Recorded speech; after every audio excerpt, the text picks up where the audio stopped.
es un privilegio para mí cada vez que el Señor me manda a este lugar, porque es recordar mis inicios de todo el proceso de restauración y de sanidad que Dios hizo en mi vida y mucho más, este proceso de entrega del ministerio y de preparación para lo que hoy estoy haciendo para el Señor. Gracias de verdad las mujeres que estuvieron el fin de semana, gracias por estar acá y yo sé que Dios comenzó un proceso lindo en cada una de ustedes, pero como es un proceso es algo que continúa día a día y la palabra dice que aquel que comenzó la buena obra la perfeccionará y la terminará. Así que no dejen ese proceso y continúen. Hoy quiero hablarles de algo muy, muy especial que el Señor ha venido mostrándome todo este tiempo. A veces uno cree que ya conoce a Dios, que ya conoce muy bien al Señor y que nuestra relación con Él es la relación correcta. Pero cuando pasamos ciertas situaciones nos damos cuenta que a veces no estamos viendo al Señor de la manera que Él quiere que nosotros lo veamos. Yo quiero que te pongas de pie un momento, por favor, abre tu Biblia. Hoy no vamos a tener pantallas, no me gusta predicar con pantallas, para que puedas tomar tu Biblia en tu mano y poder estar ese momento cerca a la palabra del Señor. Te pido que vayas conmigo al libro de Marcos, capítulo 4, versículo 35 al 41.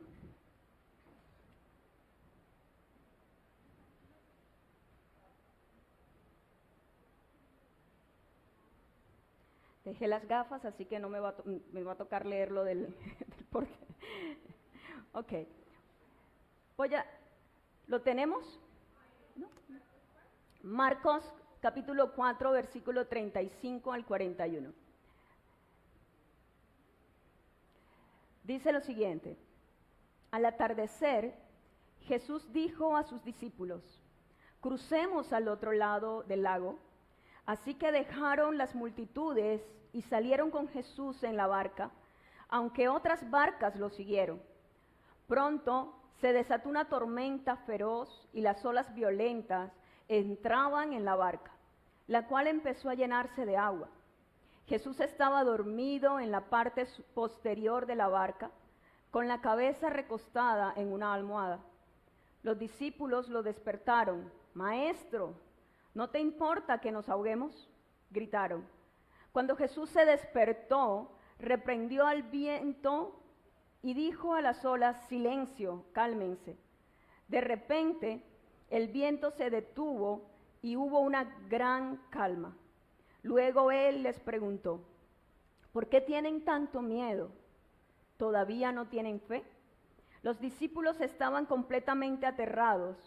¿Quién es este hombre?, se preguntaban unos a otros. Hasta el viento y las olas le obedecen. Padre que estás en los cielos, quiero darte gracias, Señor, por este tiempo, por esta mañana, por este nuevo mes que hoy comienza, Señor, y esta nueva semana. Gracias porque si estamos aquí, oh Dios, es porque tú lo has permitido, Señor. Te pido en el nombre de Jesús que sea tu Espíritu Santo tomando todo el control y la autoridad en este momento. Que sea tu Espíritu Santo abriendo nuestros corazones, Señor, para recibir tu palabra. Y que seas tú, oh Dios, hablando a través de mi boca, con tu sabiduría, con tu discernimiento, Señor, y con esa palabra de ciencia. Amado Rey, necesitamos hoy, oh Dios, entender lo que tú tienes para nosotros. Que no sea una palabra humana, sino que una palabra que venga directo de tu corazón a nuestras vidas. Gracias, Señor. En el nombre de Jesús.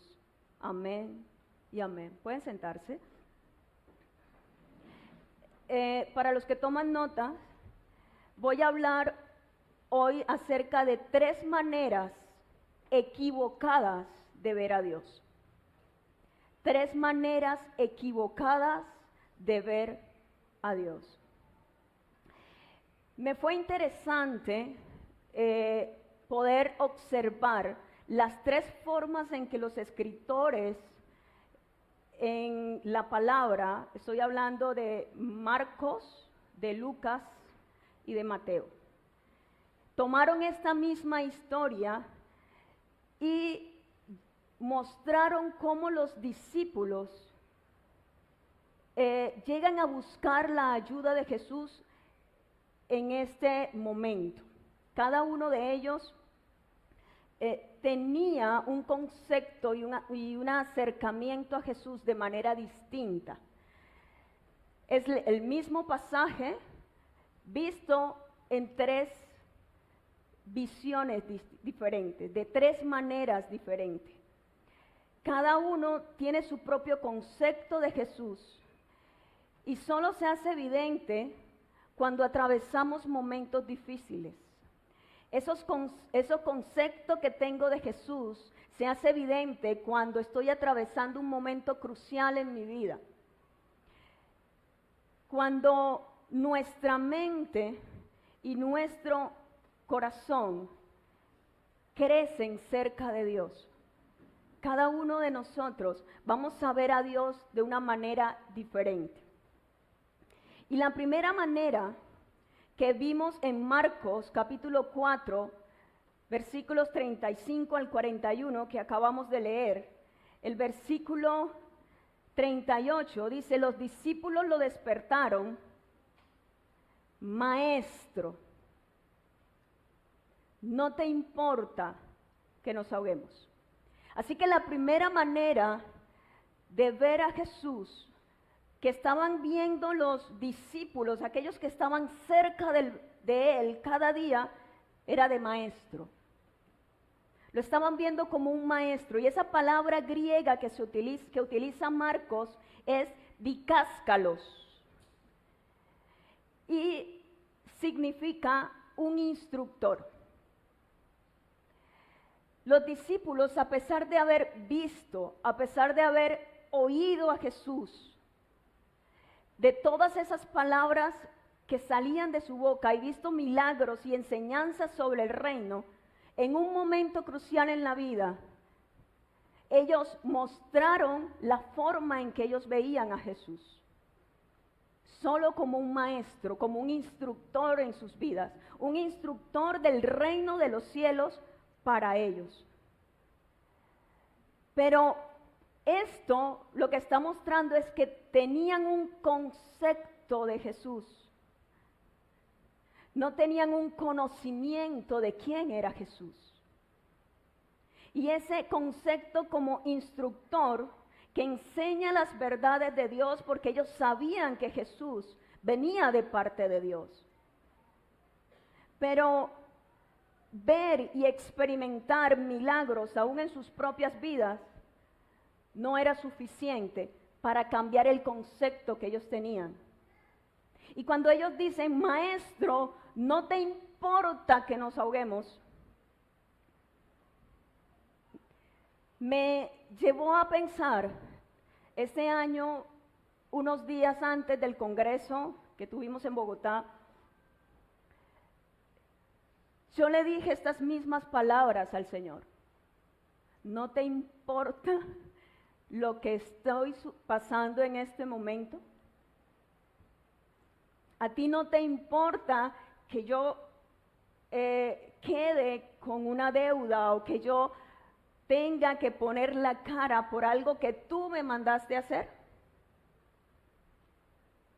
Y muchas veces nosotros estamos en esa misma condición de los discípulos. Podemos venir a la iglesia, podemos orar, podemos hacer ayuno, podemos estar en cualquier ministerio, pero llega un momento en la vida que es tan crucial, gracias,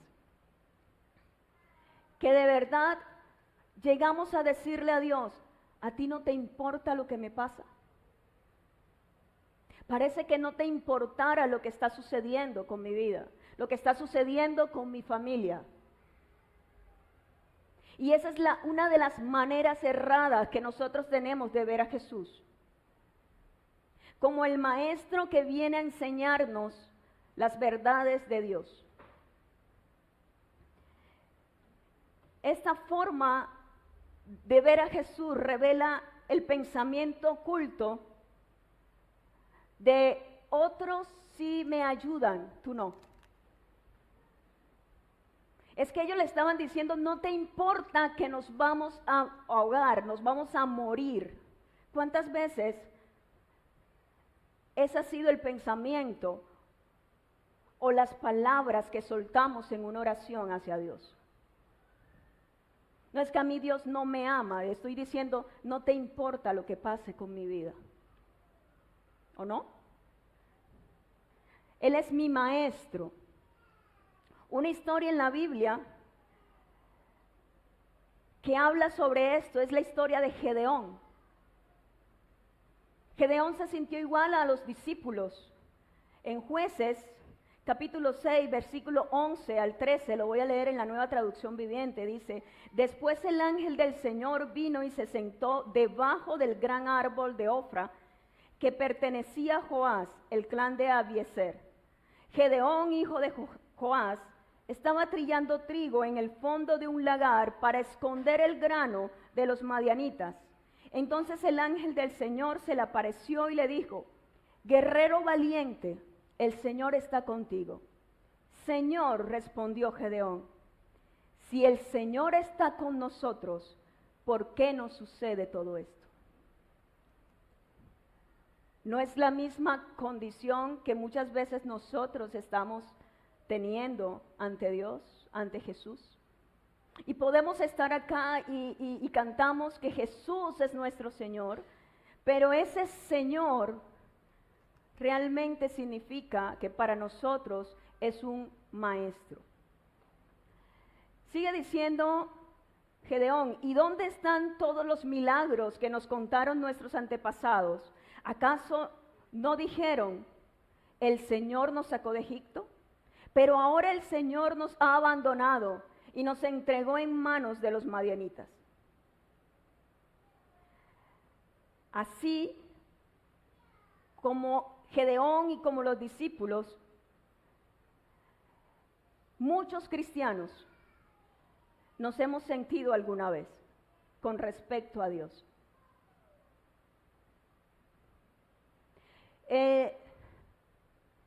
Cuando les hablaba del Congreso, en ese momento, es que detrás de estos eventos nadie sabe lo que pasa, ¿no?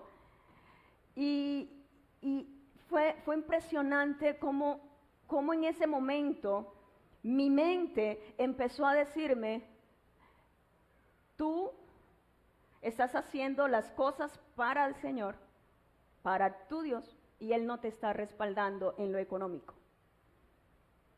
Porque al final del Congreso, pues tocó pagar una multa, porque algunas mujeres que cancelaron, ya esos cupos estaban apartados en el hotel y tocó pagarlos.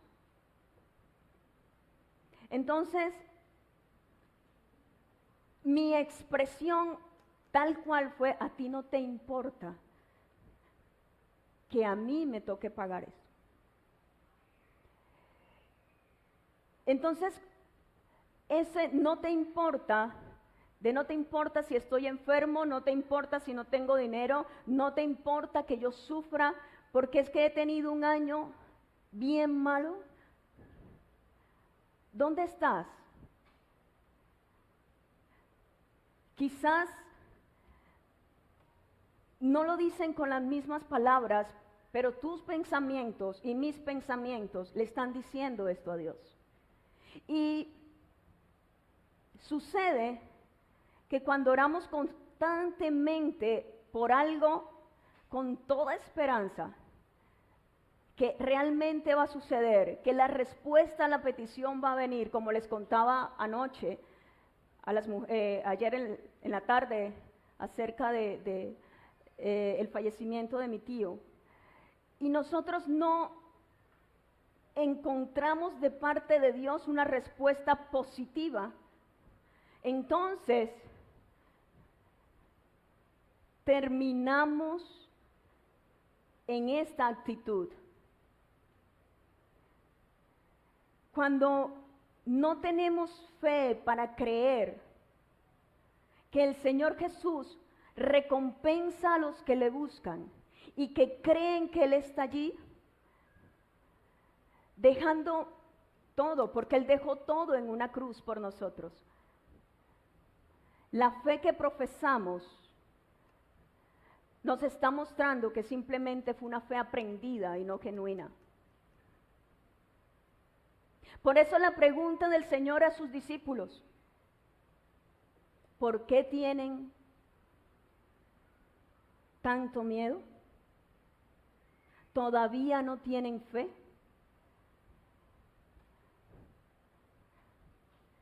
Y es la forma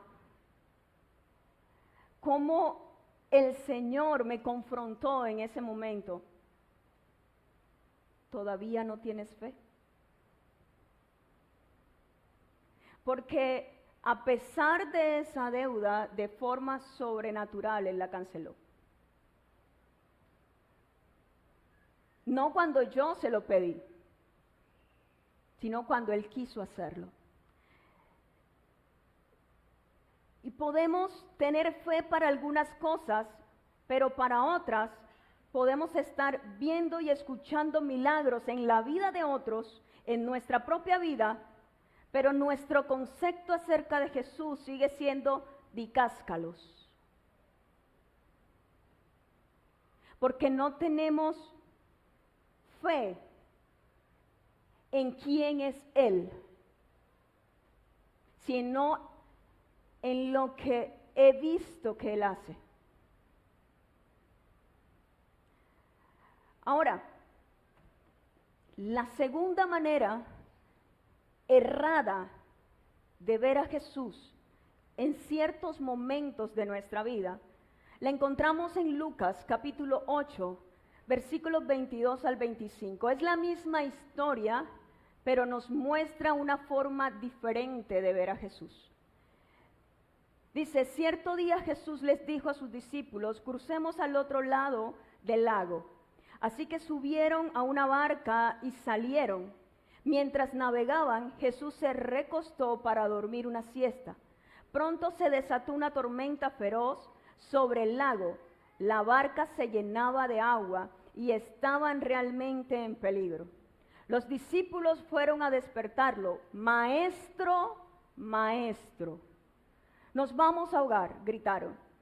Cuando Jesús se despertó, reprendió al viento y a las tempestuosas olas.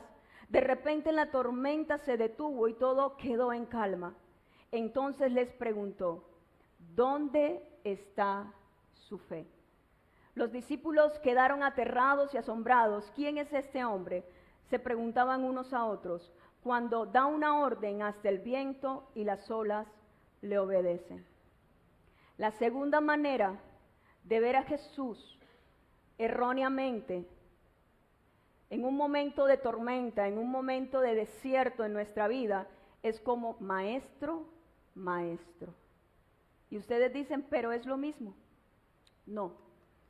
Lucas utiliza una palabra diferente. Aquí la palabra maestro, maestro es epístates, que significa jefe, dueño, cabeza, o estar plenamente autorizado. Y también significa maestro.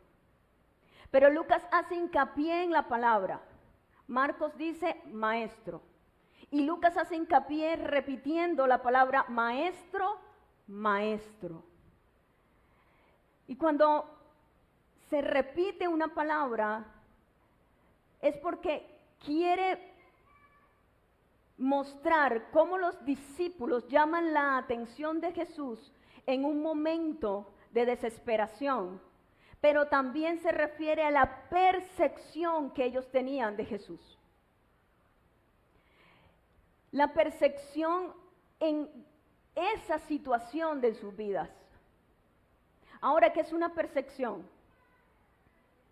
Una percepción es la manera como el cerebro interpreta la información externa e interna que recibe a través de los sentidos para formar una impresión consciente o inconsciente de manera que adquiera significado para nosotros. Así que ellos le dicen, maestro, maestro, les está diciendo, sabemos que tienes plena autoridad, sabemos que eres jefe, pero nos vamos a ahogar. Allá le dijeron, no te importa que nos ahoguemos. ¿Por qué? Porque tú simplemente eres un maestro. Y acá le están diciendo, maestro, maestro, tú tienes plena autoridad, pero nos vamos a ahogar.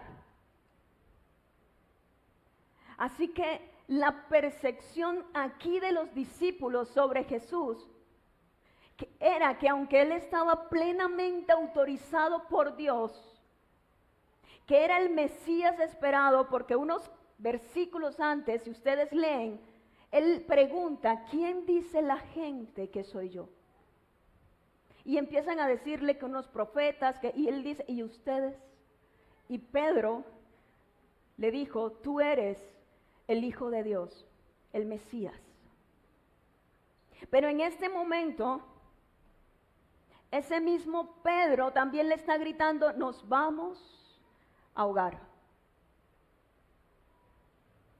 ¿Qué están diciendo? Tú te vas a ahogar con nosotros, porque eres un hombre igual que nosotros. Ahí lo metieron en la corchada, ¿no? Nos vamos a ahogar. Tu presencia aquí en la barca en este momento no cambia nada. ¿Y cuántos de nosotros nos hemos sentido que la presencia del Señor en un momento crucial en nuestra vida no está cambiando las circunstancias? Y por eso entonces vamos a hacer créditos, préstamos, vamos donde el brujo o vamos donde el otro a hacer esto, ora por mí. Y es que, porque es que la presencia de Jesús no está haciendo la diferencia en mi vida. Sé que tiene la autoridad, pero no está haciendo una diferencia. Sé que Él sana, pero yo estoy enfermo. No está haciendo la diferencia. Eres dueño, eres cabeza de todo, pero vas a terminar ahogado porque eres un hombre igual que nosotros. Era lo que los discípulos estaban diciendo. Era como Lucas está mostrando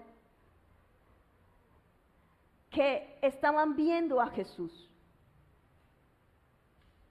Y hemos escuchado por mucho tiempo estas predicaciones sobre ellos, de cómo el Señor se levantó y calmó, y que los discípulos corrieron a Él porque sabían que Él lo iba a hacer. No. Era una percepción. La primera era el concepto que tenían de Jesús, un simple maestro con autoridad del reino. La segunda, sabemos que tienes autoridad, pero tu presencia en este momento, en esta tormenta, no hace la diferencia. ¿Cuántos se han sentido así? ¿Cuántos se han visto así? Seamos sinceros con el Señor. Y en ese tiempo de congreso y en ese tiempo, todo ese momento desde diciembre hasta después del congreso, era lo que yo sentía.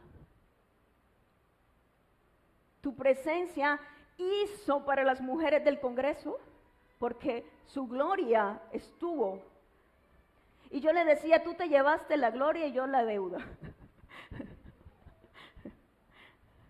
Entonces, tu presencia sirve para alguien o algo, pero para mí no. Lo vemos como maestro, maestro. Y hay una historia cuando Jesús baja del monte, que es la transfiguración, él baja, encuentra a un padre discutiendo con los discípulos de Jesús que habían quedado. Y el padre le pide a Jesús liberar a su hijo porque los discípulos no pudieron hacerlo. Entonces, Jesús le preguntó al padre, ¿cuánto tiempo le pasa esto al muchacho? Y él dice, desde que era niño. Muchas veces lo ha echado en el fuego, otras veces lo echa en el agua para matarlo. Y el padre le dice a Jesús, si tú puedes hacer algo, si tú puedes hacer algo, ten compasión de nosotros y ayúdanos. Y así son a veces nuestras oraciones. Si tú puedes hacer algo. Y Jesús le responde a este hombre, ¿cómo que si puedo? Para el que cree, todo es posible. Entonces la percepción que tenemos de Jesús, tristemente hoy en día, es que Él sigue siendo hombre. Hablamos de Jesús como el hombre que estuvo hace más de 2000 años en esta tierra y no como el que está sentado a la derecha del Padre. Porque Jesús, en ese momento, como lo veían los discípulos, no tienes el poder suficiente para cambiar las circunstancias. Nos vamos a ahogar. He escuchado un dicho desde muy niña, una frase, es que se necesita Dios y ayuda, porque Dios no es suficiente. Así que no creemos enteramente que para Dios no hay nada imposible, y por eso queremos ayudarle a hacer lo imposible. Vemos la pregunta a los discípulos en Lucas. Jesús le pregunta, ¿dónde está su fe? En Marcos dice, ¿por qué tienen poca fe? Pero acá les dice, ¿dónde está su fe? Es como diciéndole, me dice que creen en mí, me están diciendo que soy el Hijo de Dios, que soy el Mesías, pero que ahora sobrepasa mis capacidades, mis posibilidades, y que no puedo calmar un viento y un mar, o no podemos cruzar al otro lado aún en medio de la tormenta. ¿Dónde está tu fe? La fe cuando vienes a este lugar y dices, y levantas las manos, Señor, y cantas y hablas, y dices, Jesús es mi Señor. Estamos aprendiéndonos un versículo, y es que le preguntan a Jesús, ¿cuál es el mandamiento más importante? Y Jesús responde, el Señor, tu Dios, es el único Señor. Y de ahí se desprende el resto. Lo que pasa es que nos aprendimos solamente una parte, y es amarás al Señor tu Dios sobre todas las cosas. No, pero antes de eso dice el Señor, todopoderoso, tu Dios es el único Señor. Entonces, ¿dónde está nuestra fe cuando enfrentamos una enfermedad o un posible diagnóstico médico? ¿Dónde está nuestra fe cuando tenemos problemas familiares o económicos? ¿Dónde está nuestra fe cuando enfrentamos la partida de un ser amado? ¿Dónde está nuestra fe cuando nuestros sueños no se cumplen? Cuando por lo que estamos orando por años y años y años no se da. Cuando vemos que los años pasan y las promesas de Dios no se hacen realidad, o los deseos de nuestro corazón se quedan ahí parados. Cuando se acaba el matrimonio, cuando los hijos se desvían, se rebelan y no quieren nada ni con los padres ni con Dios. ¿Dónde está nuestra fe cuando los hijos no corresponden al amor de los padres? ¿Dónde está nuestra fe con todo lo que está pasando en este mundo? Que no somos ajenos a ellos. Cuando nos toca a nosotros, a nuestra familia, esos momentos traumáticos y dolorosos. ¿Cuántas veces hemos gritado, aún en silencio, maestro, maestro, y hemos creído que Dios no puede hacer nada por nosotros? Pero hay una tercera manera de ver al Señor, y sigue siendo una manera errónea. Y quizás ustedes van a decir, ¿pero por qué? Vámonos a Mateo, capítulo 8, versículo 23 al 27. Mateo 8, 23 al 27 dice, luego subió la barca y los discípulos lo siguieron. De repente se levantó en el lago una tormenta tan fuerte que las olas inundaban la barca. Pero Jesús estaba dormido. Los discípulos fueron a despertarlo. Señor, gritaron, sálvanos, que nos vamos a ahogar. Hombres de poca fe, contestó, ¿por qué tienen tanto miedo? Entonces se levantó, reprendió a los vientos y a las olas y todo quedó completamente tranquilo. Los discípulos no salían de su asombro y decían, ¿qué clase de hombre es este que hasta los vientos y los mares le obedecen? Otra manera errónea de ver a Jesús es como Señor. Les voy a decir por qué. La palabra utilizada por Mateo es curios, pero esta palabra ellos en ese momento no la estaban utilizando de la forma correcta. Curios se define como amo, señor, dueño y maestro. Es la palabra utilizada para llamar a Jesús como Señor de señores. Pero me llama la atención esto porque Mateo posiblemente estuvo presente en esta escena. Lucas y Marcos no.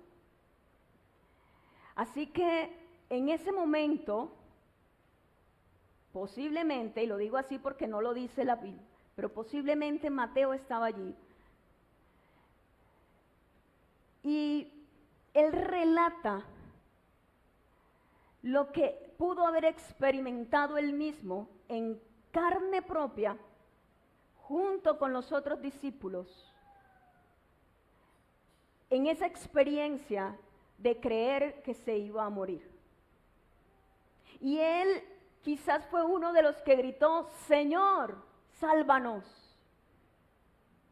Y aunque curio significa Señor, y es la palabra en griego utilizado para Señor de señores, en este caso, cuando me puse a investigar, esta palabra no fue utilizada con ese peso divino que tiene. No fue esa profundidad divina que ellos utilizaron. Simplemente Jesús para ellos como curios era un título de honor que se le daba.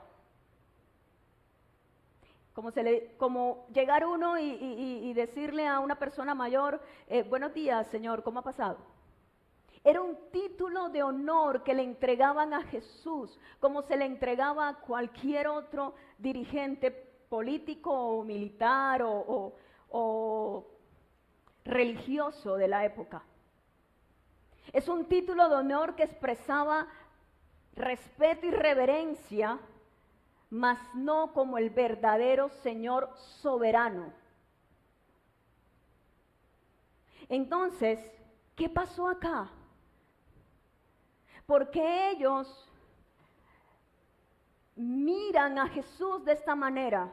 ¿Por qué Marcos, Lucas y Mateo muestran las formas erradas de ver a Jesús en medio de circunstancias difíciles?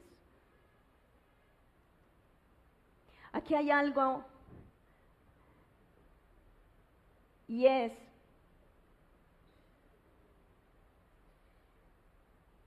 que en medio de esas tormentas, que puede ser interna o externa,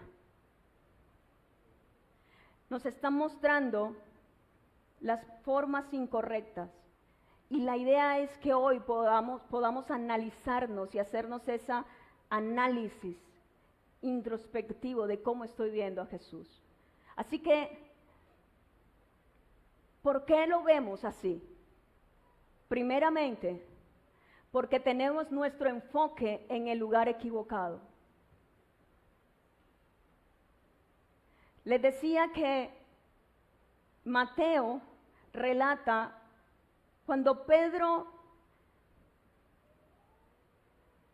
bueno, no les decía, les decía que Pedro había dicho, tú eres el Hijo de Dios, el Mesías, el Cristo.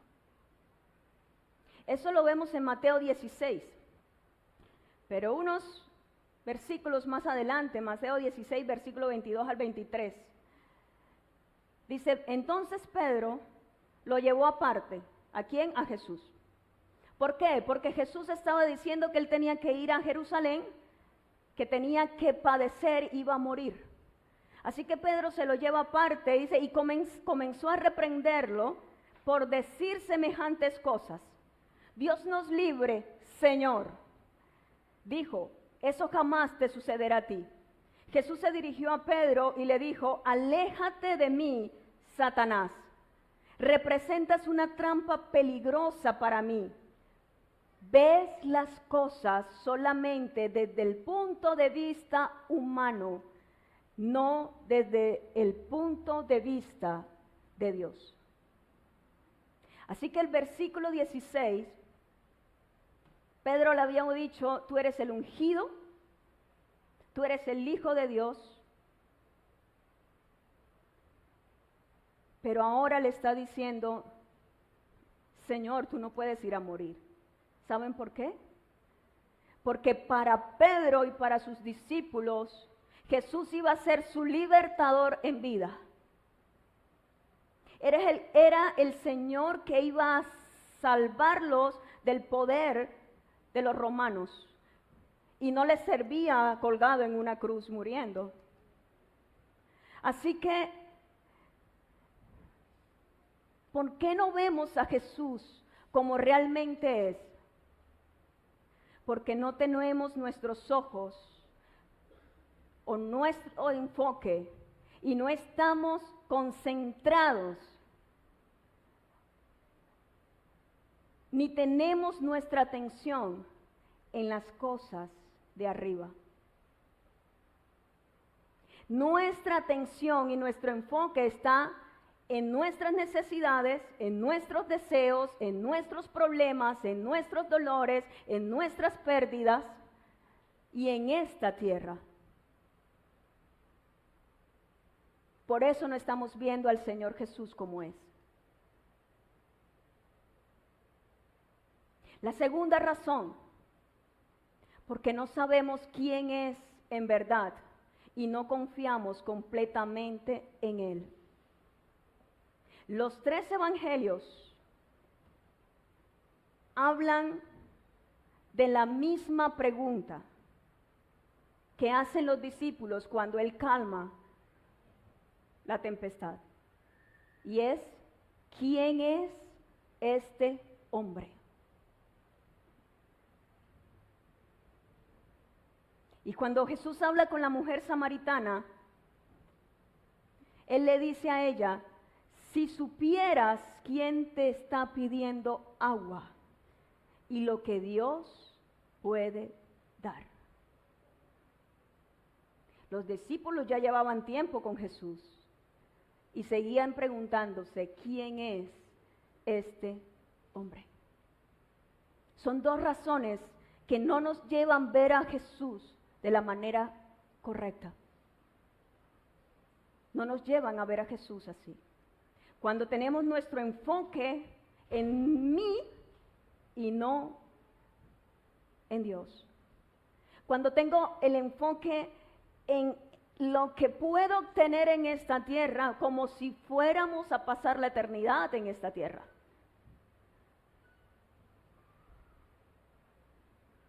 Y por eso nos quejamos tanto y luchamos tanto y nos desvelamos tanto.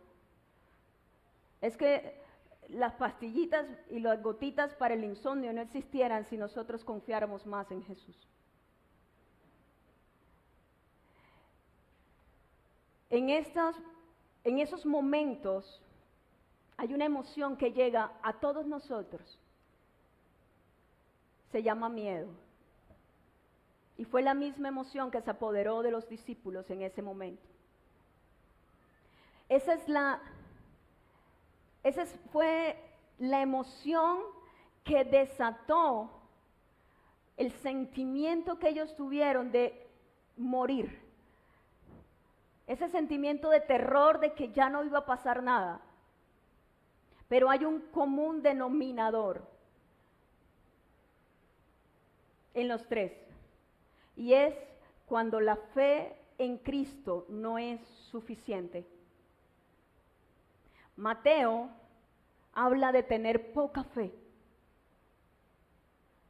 Marcos habla de no tener fe a pesar de haber visto y vivido milagros con él.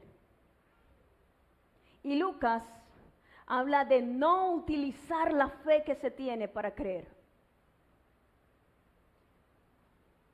¿Se acuerdan? Lucas dice, ¿dónde está tu fe? O sea, sí la tienes, pero no la usas. Y no la usamos ¿por qué? Por el miedo. Por el miedo a que si Dios no actúa, y si Dios no quiere, y si la voluntad de Dios no es mi voluntad.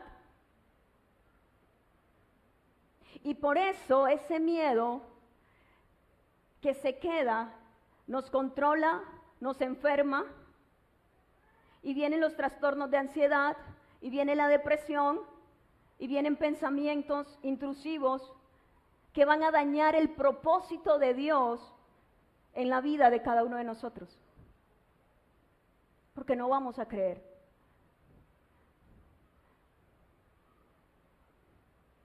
Y vienen a nosotros pensamientos de mal y no de bien. Cuando Dios nos está diciendo en su palabra que Él tiene para nosotros pensamientos de bien y no de mal. Pero entonces no le creemos a su palabra y le creemos a nuestros pensamientos. La emoción del miedo simplemente es una emoción que nos ayuda a evitar los peligros, apartarnos de situaciones que nos pueden dañar.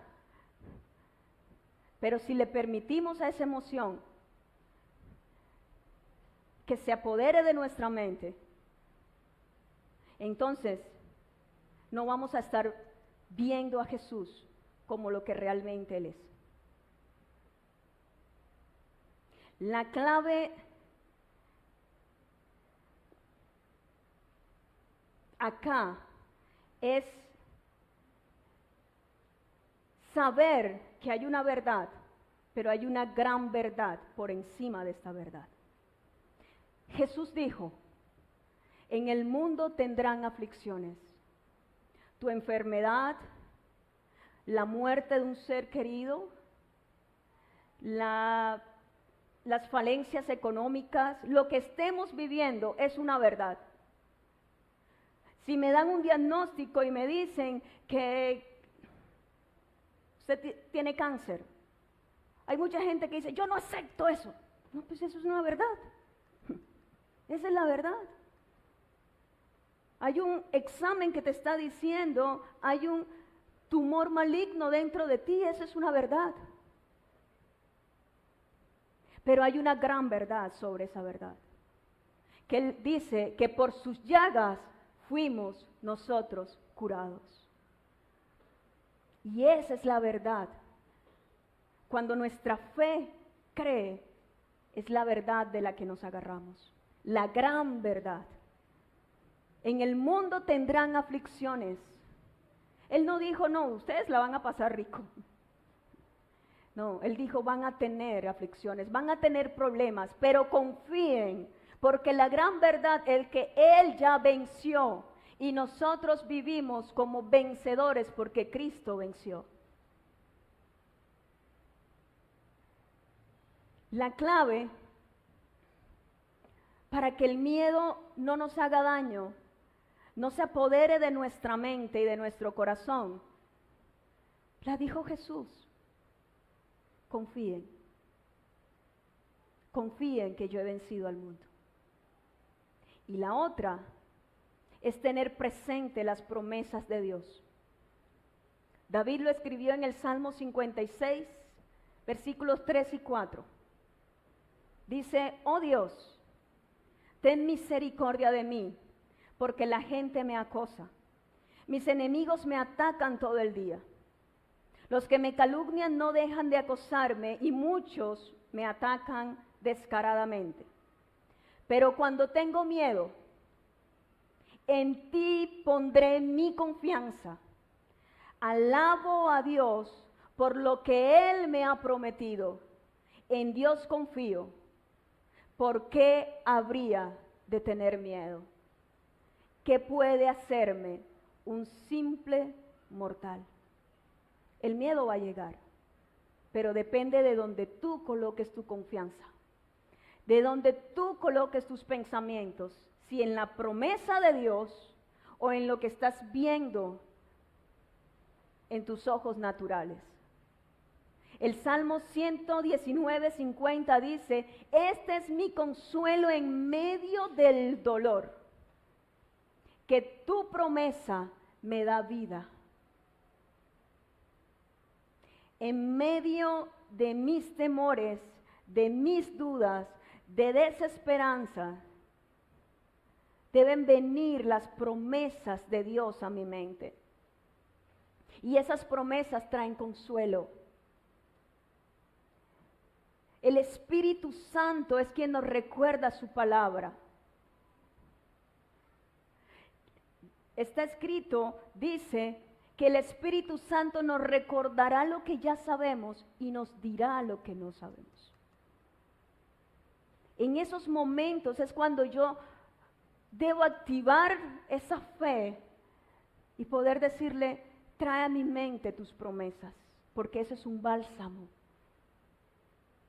¿Quieres una pastillita relajante? Recuerda las promesas de Dios.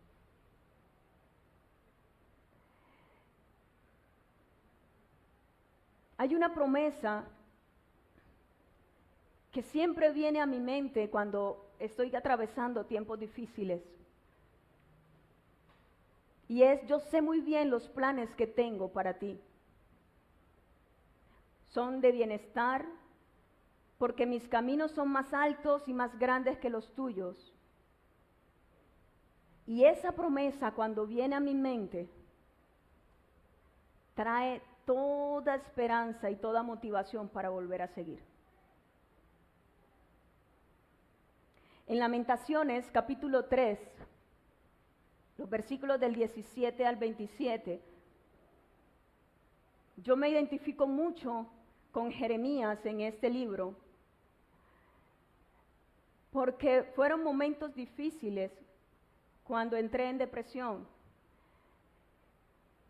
Pero aquí está la respuesta. Dice, me ha quitado la paz, ya no recuerdo lo que es la dicha. Y digo, me he quedado sin fuerzas y sin esperanza en el Señor. ¿Cuántos se han quedado sin esperanza en Dios? Recuerda que estoy afligido y ando errante, que estoy saturado de hiel y amargura. Recuerdo esto bien y por eso me deprimo. Pero algo más me viene a la memoria, lo cual me llena de esperanza, Por el gran amor del Señor no hemos sido consumidos y su compasión jamás se agota. Cada mañana se renuevan sus bondades, muy grande es su fidelidad. Me digo a mí mismo, necesitas hablarte así. El Señor es mi herencia, en Él esperaré. Bueno es el Señor con quien esperan en Él, con todos los que lo buscan. Bueno es esperar calladamente la salvación del Señor. ¿Cómo te estás hablando a ti mismo? ¿Qué te estás diciendo? Entonces, ¿cuál es la manera correcta de ver a Dios?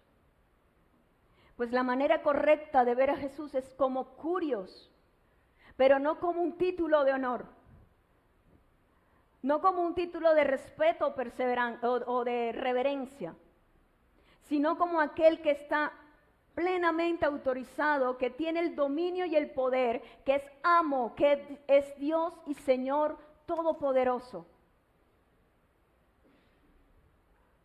Y Él mismo se revela así, como ese Señor Dios todopoderoso. Apocalipsis capítulo 1, versículo 8, dice, yo soy el alfa y el omega. Dice el Señor Dios, el que es, el que era, el que ha de venir, el todopoderoso. Apocalipsis 4, 8, dice, cada uno de los seres vivientes tenían 6 alas y las alas estaban totalmente cubiertas de ojos por dentro y por fuera. Día tras día y noche tras noche repetían continuamente, Santo, Santo, Santo es el Señor, el Curios, Dios, el Todopoderoso, el que siempre fue, el que es y el que aún está por venir. Esa es la manera correcta de ver a Jesús. Esa es la manera correcta de verlo. Los mismos discípulos, después de haber dicho Señor como respeto, Maestro, cuando el Señor Jesús sube al cielo y en ese día de Pentecostés, Pedro se levanta y da el discurso más increíble que pudo dar con el poder del Espíritu, reconociendo que ese Jesús no era un simple Señor, que era el Señor. Él era el Señor. Así que nosotros necesitamos aprender y conocer realmente quién es Jesús. Lo necesitamos hacer porque de la otra manera nuestra vida se va a estancar. Podemos ver milagros, porque Jesús es misericordioso y hace milagros. Pero una relación, como Él quiere que la tengamos, no lo vamos a tener. ¿Cómo estás viendo a Jesús hoy? Cierra tus ojos. Cierra tus ojos y pregúntate cómo veo a Jesús. ¿Lo veo como el gran yo soy, como el todopoderoso? ¿O lo veo como ese simple maestro, o maestro, o el Señor al cual yo tengo que darle honor y gloria?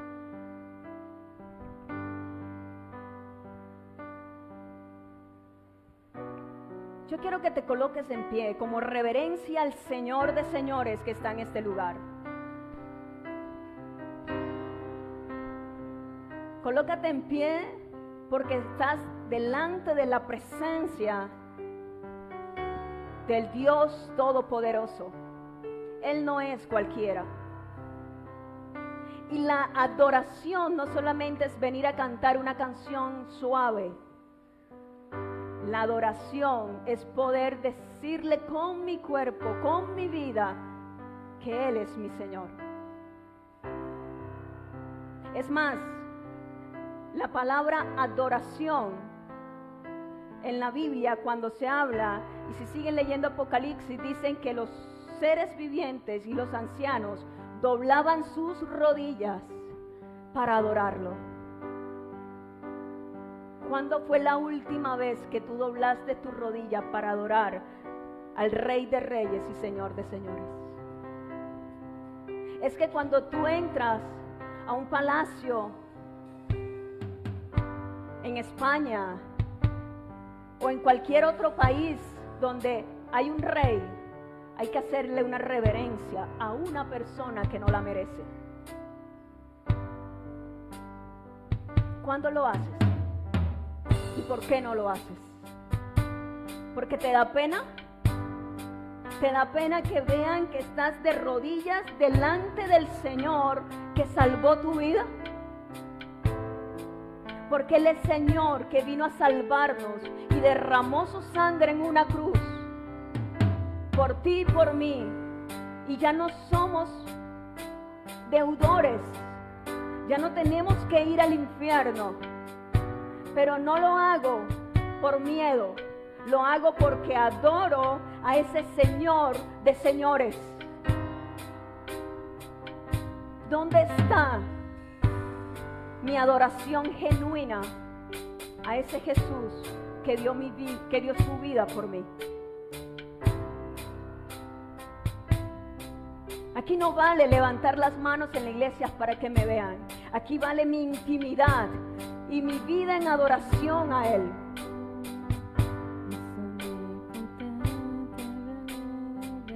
Y eso es Jesús. No es maestro. No es maestro. No es un simple Señor. Es el que está sentado en el trono. Es el que está al lado del Padre y que ha de venir a buscar a su pueblo. No es un hombre cualquiera. Es el soberano Dios. Así que te pido hoy que dobles tus rodillas en adoración a ese Señor, a ese Dios, como muestra de entrega y de decir: quiero que seas el Curios en mi vida. Estoy entregando a ti mi vida, Señor, y te pido perdón, porque mi concepto, mi percepción de ti no era como el Señor de señores. Te pido perdón, Señor Jesús, porque te he visto como un simple dador, pero no te he visto como el Señor Dios Todopoderoso. No te he visto en mi vida como el Dios, el gran yo soy. Y he hecho adoración a otras cosas menos a ti, Señor. Porque me he dejado llevar por pena, por vergüenza, por religiosidad. Y el creer que doblar mis rodillas delante de ti, Señor, ya eso pasó de moda. Señor, he visto que tú simplemente eres alguien a quien puedo acudir en mi necesidad, pero no aquel que es el único Dios verdadero, el que vino a entregar su vida por mí, Señor, al que resucitó y me dio vida eterna. Aquí estamos, Señor, de rodillas delante de ti, como sabemos que ahora están los ángeles, los arcángeles, delante de tu presencia para adorarte y decirte: tú eres santo, santo, santo, el Dios omnipotente, el Rey de Reyes. A ti sea toda la gloria, el honor y la alabanza por los siglos de los siglos.